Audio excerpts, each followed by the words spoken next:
Deadhouse Gates by Steven Erikson, Book 2 of Malazan, Book of the Fallen.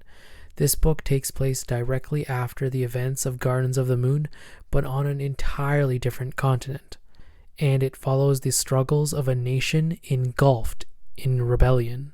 Jumping right into this book after Gardens of the Moon, I was honestly really feeling myself. I was riding high on having found a new fantasy series to dive into, and I had supposedly gotten over the first and biggest hurdle I'd heard about.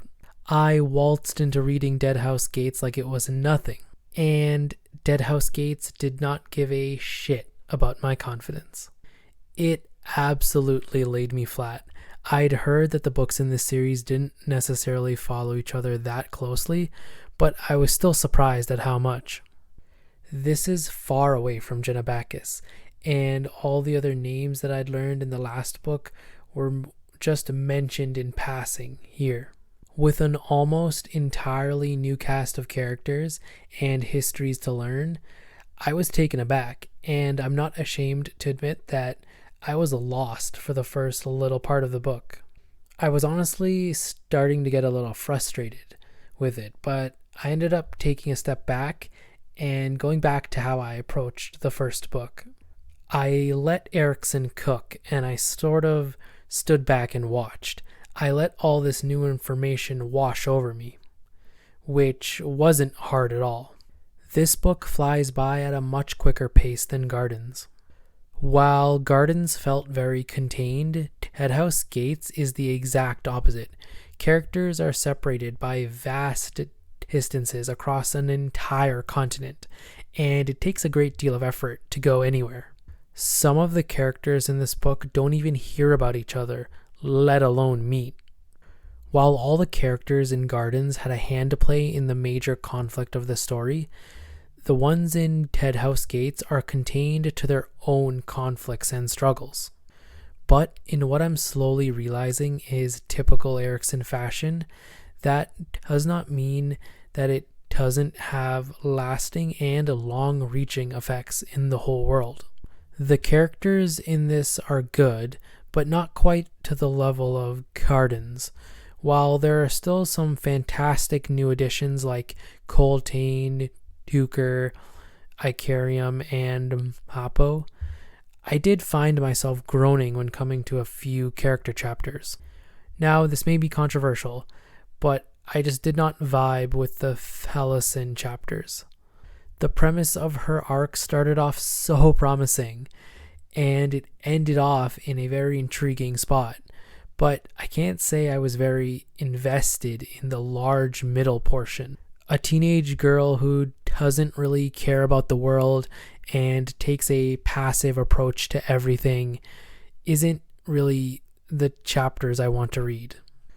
Most of her chapters went something along the lines of, I was too high to pay attention, I didn't care enough to continue listening, or whatever insult she decided to hurl towards people who were just trying to survive and help her.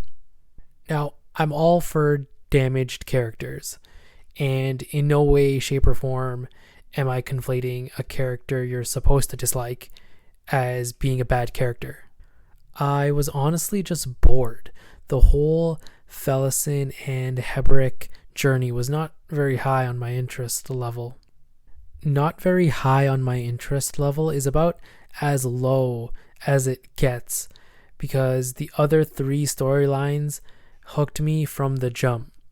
First, the continued journey of Fiddler, Callum, Crocus, and Upsalar to get Upsalar back to her home and to kill the Empress on the way.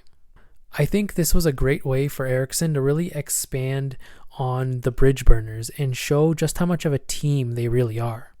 All the members of the Bridge Burners are badasses in their own right, and while Gardens hinted at that, taking two of the side characters and giving them a whole book to expand on their skills and past really sold me on it further. Having them meet up with Icarium and Mappa was also a nice touch. Those two brought a sense of history to the story and added more context and layers to what was only briefly mentioned in Gardens.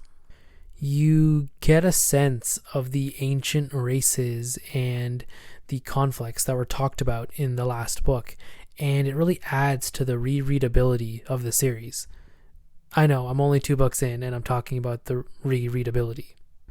Also, giving more context to the Azath House and what I thought was a world-breaking thing was sorely needed, and I'm really glad that Erikson decided to flip the books around and make this the next book in the series. I don't think you can introduce something so out of left field and so not on the same power level as anything else you have introduced and expect the readers to go along with it without explaining a little more. While not everything about the house is explained, the reasons why it's not explained just interested me even more. Even the inhabitants of this world don't understand the house, so it made my questions feel less idiotic when they were brought up by some of the characters in the book. One of the themes that the Azath House allows is the sense of being inconsequential. You learn pretty early that the Azath is this gateway between places, but not just small distances like between continents. The Azath instead allows you to reach into every realm imaginable. This takes it to a whole other level, because while the conflicts of this book are very gritty and down to earth and have dire consequences, juxtaposing that to the Azath House and realizing that it's just a drop of water in a massive ocean, it really puts it into perspective. For all the feelings that this is the end of the world and that the present is the most important that things will ever be in the book, seeing how it doesn't really have an effect on a cosmic scale, it really makes those conflicts and struggles feel more trivial. For all the struggles and heartaches, in the grand scheme of things, it's inconsequential. I think it'll serve as a good lesson for a lot of the characters in this book. While that cosmic story of the Azath barrels ahead, Erikson interplays that sense of inconsequentialism with a battle of life and death where every inch, every drop of water, every breath matters to those involved.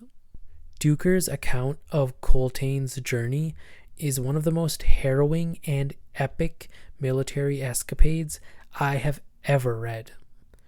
The scale of it is almost too much to take in. Side note, the maps that are drawn in the book are just awful. Trying to follow Coltane's journey was a absolute headache. Now, it could just be my fault. I did buy the paperback here, and having it printed like this did not help at all. But back to the battle.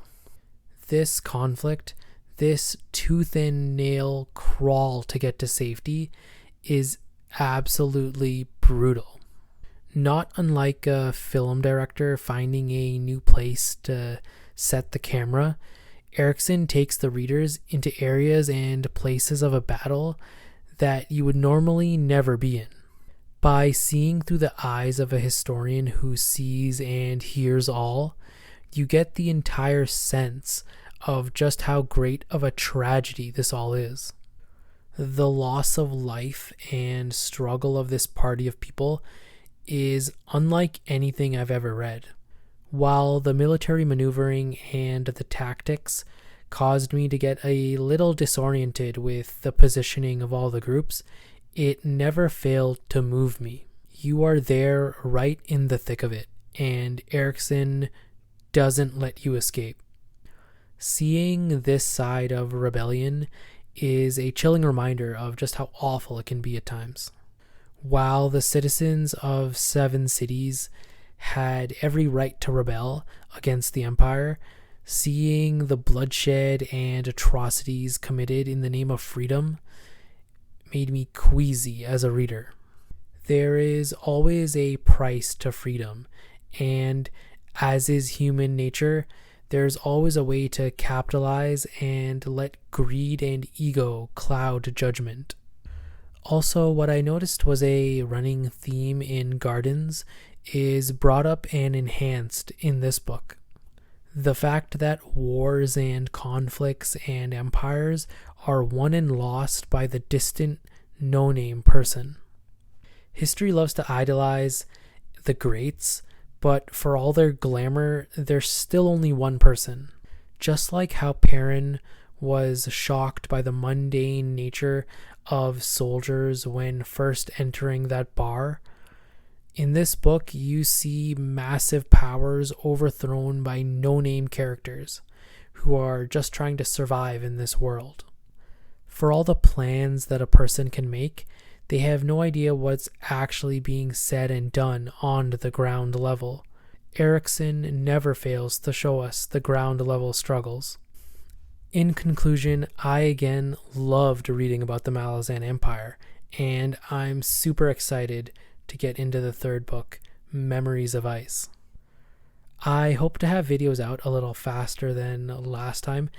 In between these last two videos, I graduated and got hired by my first big boy job, so it's going to take some time to adjust. But I do enjoy making these videos. I wanted to thank everyone who commented on the last video and to those who subscribed. It means a lot to me that anyone even wants to hear me talk about books and nerdy stuff. The fact that there's 19 of you subscribed at the moment blows my mind. Thanks again everyone for watching.